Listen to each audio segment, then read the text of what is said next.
Oke, recording. Bismillahirrahmanirrahim. Assalamualaikum warahmatullahi wabarakatuh. Perkenalkan, nama saya adalah Rizky Aditya Surya Pratama atau biasa disingkat SP, SSIMT. Lalu di video kali ini, yaitu mata kuliah Biokatalis dan Informasi Genetik, disingkat BIG. Pertemuan 3 ini saya akan bahas mengenai klasifikasi enzim dan juga nama-nama enzim yang umum. Jadi kalau di video sebelumnya saya membicarakan enzim secara garis besar, kali ini saya akan masuk ke yang lebih spesifiknya, yaitu ke kelas-kelas enzim. Oke, seperti biasa, sebelum saya masuk ke materinya, saya akan memberikan satu video singkat mengenai 6 types of enzymes. Sumbernya dari Khan Academy Medicine YouTube channel. Oke, mari kita lihat saja dulu videonya. So today we're going to talk about enzymes and all the different kinds of reactions that enzymes can catalyze. But before we do that, let's review the idea that enzymes make biochemical reactions go faster. And if you look at a reaction coordinate diagram, you'd notice that enzymes speed up reactions by lowering their activation energy. Now, enzymes are generally named for their reactions, which is convenient because it makes it a lot easier to remember what an enzyme does if someone gives you its name. And a great example of this is that one of the enzymes involved in DNA replication is called DNA polymerase, which is named as such because it acts on DNA and specifically makes polymers of DNA. Now, the suffix ase is usually just one that you find at the end of most enzyme names. Now, another great example is that the enzyme that catalyzes the first step of glycolysis, which you may remember is the reaction between glucose and ATP to form glucose 6-phosphate and ADP, is called hexokinase. And hexo refers to the number 6, which is a reference to glucose being a 6th carbon sugar, and kinase is a term referring to enzymes that add phosphate functional groups to different substrates. So overall, hexokinase adds phosphates to 6 carbon sugars like glucose. Now, generally, every enzyme has a very specific name that gives insight into the specific reaction that enzyme can catalyze. So, we can actually divide most enzymes into 6 different categories based off the kinds of reactions that they catalyze. Now, our first group is the transferase group. And the basic reaction that transferases catalyze are ones where you move some functional group X from molecule B to molecule A. And a great example of one of these reactions occurs during protein translation, where amino acids bound to tRNA molecules are transferred over to the growing polypeptide chain. So in this case, A refers to our amino acid chain, B refers to our tRNA, and X refers to this lysine residue which is being transferred from B to A. And this reaction in particular is catalyzed by an enzyme called peptidyltransferase, which is an appropriate name since it is a transferase involved in making peptides. Next, we have the ligase group, which catalyzes reactions between 2 molecules, A and B, that are combining to form a complex between the two, or AB. And an example of a reaction using a ligase that you might be familiar with occurs during DNA replication, where 2 strands of DNA are being joined together. So in this reaction, A and B represent the 2 separated DNA polymers, which are being joined to form a single strand. And this reaction in particular is catalyzed by an enzyme called DNA ligase, which is named since it's a ligase that works on DNA strands. Now, our third group is the oxidoreductase group, which is a little different from the others since it actually includes 2 different types of reactions. And these reactions involve transferring electrons from either molecule B to molecule A, or from molecule A to molecule B. Now, we say that an oxidase is directly involved in oxidizing, or taking electrons away from a molecule, while a reductase is involved in reducing or giving electrons to a molecule. And we call these enzymes oxidoreductases together because they can usually catalyze both the forward and reverse reactions, which is why I've used equilibrium arrows here instead of just a normal single-headed arrow. Now, a great example of an oxidation-reduction reaction occurs during lactic acid fermentation, where electrons are either passed from NADH to pyruvate or from lactic acid to NAD. Now, this reaction is catalyzed by an enzyme called lactate dehydrogenase. Remember that the word dehydrogenase refers to the removal of a hydride functional group, and that's the same as saying the removal of electrons, since hydrides are basically just hydrogen atoms with 2 electrons on them instead of just 1. Now, this enzyme is given its name since it's able to remove a hydride, or remove electrons, from a molecule of lactic acid. Next, we have the isomerase group. And enzymes in this group are typically involved in reactions where a molecule like molecule A is being converted to one of its isomers. And an example of this type of a reaction is the conversion of glucose 6-phosphate to fructose 6-phosphate, which is one of the steps of glycolysis that you may remember. Now, this reaction is catalyzed by an enzyme called phosphoglucose isomerase, which is appropriately named since it creates isomers of glucose molecules that are phosphorylated. Now, our next category is the hydrolase category, and hydrolases use water to cleave a molecule like molecule A into two other molecules, B and C. And a great example of one of these reactions is the hydrolysis reaction that can occur to peptide bonds. And if we have this lysine-alanine dipeptide here, it could be reacted with water to form two individual amino acids that are no longer bound. And this particular hydrolysis reaction can be catalyzed by a class of enzymes that we call serine hydrolases, which some people call serine proteases. And they are named this way because they are hydrolases that use a serine residue as the key catalytic amino acid that is responsible for breaking the peptide bond. Now, our last category is a little more complicated than the others, and it's the lyase group. Now, lyases catalyze the dissociation of a molecule like molecule A into molecule B and C without using water like hydrolases would, and without using oxidation or reduction like an oxidoreductase would. And one example of a reaction catalyzed by a lyase is the cleavage of argininosuccinate into arginine and succinate.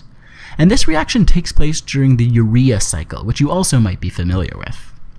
Now, this specific reaction is catalyzed by an enzyme called argininosuccinate lyase, which is appropriately named because it is a lyase that catalyzes the breakdown of an argininosuccinate molecule. Now, it's important to recognize that since lyases don't use water or oxidation to break a bond, they need to generate either a double bond between two atoms or a ring structure in a molecule in order to work. So, what did we learn? Well, first we learned that enzymes are sometimes named for their reactions. And next we learned about the 6 different types of enzymes. We have transferases, which transfer functional groups from one molecule to another, ligases, which ligate or join two molecules together, oxidoreductases, which move electrons between molecules, isomerases, which convert a molecule from one isomer to another, hydrolases, which break bonds using water, and lyases, which break bonds without using water and without using oxidation. Oke, cukup jelas ya, dan juga cukup detail juga mengenai klasifikasi dari enzim-enzim yang umum ada di tubuh kita. Oke, barulah saya masuk ke materinya, klasifikasi enzim. Jadi enzim itu diklasifikasikan menjadi 6 kelas yang umumnya, yaitu kelas mulai dari oksidoreduktase, transferase, hidrolase, liase, isomerase, dan terakhir ligase. Jadi nama-namanya itu seperti misalnya enzim yang udah kita sering dengar ya, amilase itu misalnya untuk mencerna karbohidrat, protease mencerna protein, lipase mencerna lemak, dan juga bromelain dan papain yang asalnya dari nanas dan pepaya itu juga ada kelasnya masing-masing, yaitu di 6 kelas ini, mulai dari oksidoreduktase sampai ligase. Nah, saya akan lanjut menjelaskan yang tadi sudah jelaskan di video tadi ya, mulai dari masing-masing kelasnya. Pertama adalah kelas oksidoreduktase.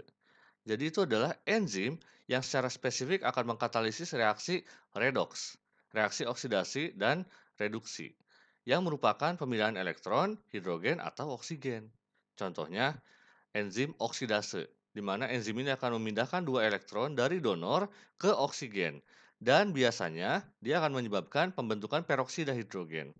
Yang berikutnya adalah oksigenase, yang akan mengkatalis penggabungan kedua atom oksigen ke dalam suatu substrat yang tunggal.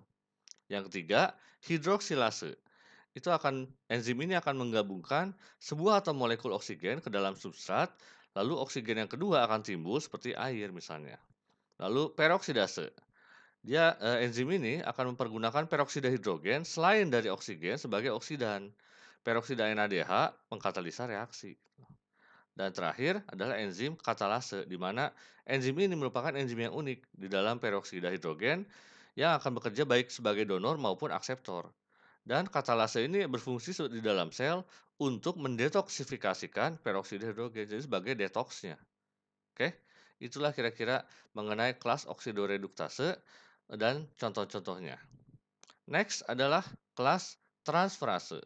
Ini adalah enzim yang mengkatalisis pemindahan gugus molekul dari suatu molekul ke molekul yang lain. Jadi sesuai namanya transfer, memindahkan satu gugus molekul dari satu molekul ke molekul yang lain.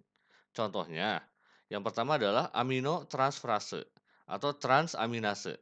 Dia akan mentransfer grup amino dari satu asam amino ke akseptor asam keto dengan menghasilkan pembentukan asam amino yang baru dan asam keto yang baru. Gitu. Yang berikutnya adalah kinase. Ini adalah enzim yang fosforilasi,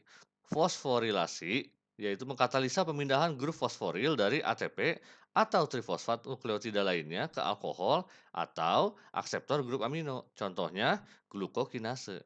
Oke. Terakhir adalah glukosil transferase, di mana enzim ini akan mengkatalisa transfer residu glukosil yang aktif ke sebuah glikogen primer. Nah, ikatannya ini, ikatan fosfoester dalam disfosfoglukosa uridin adalah ikatan yang labil, yang akan menyebabkan glukosa dia akan mudah berpindah ke glikogen primer yang sedang berkembang. Oke, itu kira-kira contoh-contoh untuk kelas transferase ini. Next adalah kelas hidrolase. Itu adalah enzim yang mengkatalisis reaksi-reaksi hidrolisis. Sesuai namanya, hidrolase, maka dia fokusnya ke reaksi hidrolisis. Contohnya, esterase. Itu adalah enzim yang memecah ikatan ester dengan cara hidrolisis. Yang kedua, lipase. Itu adalah enzim yang memecah ikatan ester pada lemak. Makanya lipid, lemak ya. Makanya dipecahnya itu ikatan esternya pada lemak, sehingga terjadi asam lemak dan gliserol. Berikutnya, fosfatase. Enzim yang dapat memecah ikatan fosfat pada suatu senyawa. Lalu amilase, yaitu adalah enzim yang dapat memecah ikatan-ikatan pada amilum atau karbohidrat sehingga terbentuk maltosa. Terakhir adalah proteolitik atau protease atau bisa disebut juga peptidase. Itu adalah enzim yang bekerja sebagai katalis dalam reaksi pemecahan molekul protein dengan cara hidrolisis. Jadi protein, karbohidrat, dan lipid atau lemak itu dipecah oleh kelas hidrolase ini. Next adalah kelas liase. Ini adalah enzim yang menambah atau menghilangkan unsur air, amonia, atau CO2. Ini harusnya yang di-bold dari sini ya, menambah atau menghilangkan. Jadi bukan cuma menghilangkan, tapi menambah juga. Jadi antara menambah atau menghilangkan unsur air, amonia, atau CO2. Contohnya, enzim dekarboksilase, di mana enzim ini akan menghilangkan unsur CO2 dari asam keto alfa, beta, atau asam amino. Lalu berikutnya adalah enzim dehidratase, yang menghilangkan unsur H2O dalam sebuah reaksi dehidrasi, dan dehidratase sitrat itu akan mengubah sitrat menjadi cis-akoninat. Berikutnya adalah aldolase. Ini adalah enzim yang bekerja pada reaksi pemecahan molekul fruktosa 1,6 difosfat menjadi dua molekul triosa, yaitu dihidroksiaseton, fosfat, gliseraldehida, 3 fosfat. Oke, itu kira-kira untuk kelas liase.